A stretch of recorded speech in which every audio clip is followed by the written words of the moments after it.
هو ايه اللي بيحصل في السودان؟ كارثة إنسانية بتحصل قدام العالم كله وساكتين عليها. الناس هناك بتموت كل يوم وفي تعتيم إعلامي غريب. من شهر 4 2023 الحرب في السودان ما وقفتش لحظة. في الوقت اللي كانت فيه التغطية كلها رايحة لإخواتنا في غزة كان التعتيم كامل على اللي بيحصل في السودان. طب ليه كان بيحصل كده؟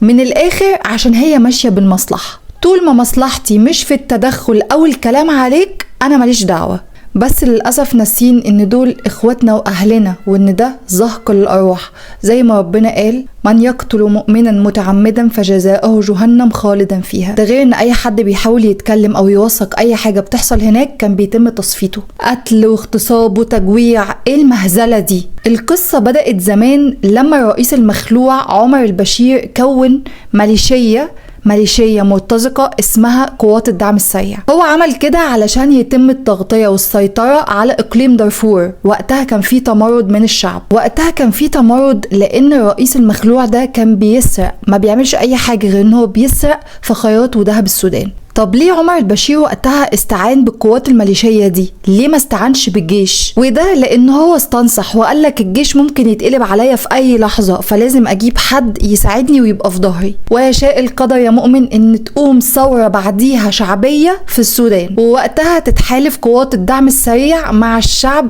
ضد الرئيس المخلوع. اتحالفوا مع الشعب ضد اللي نظفهم ودفع لهم فلوس. عدم السلكان بيطلع على صاحبه في الآخر. بعد سقوط عمر البشير كان وقتها لازم ادخال سلطة قوات الدعم السريع تحت سلطة الجيش النظامي السوداني اللي بيقوده عبد الفتاح البرهان. وعايزة اقول لكم على حاجة، قوات الدعم السريع كانوا وقتها 5000 مسلح او يمكن اكتر كمان، بس ده اللي رفضه رئيس العصابة المرتزقة حميدتي. وطبعا انتوا كلكم عارفين مين حميدتي. لو ما تعرفوش مين حميدتي احب اقول لكم: محمد حمدان دجلو الشهير بحميدتي.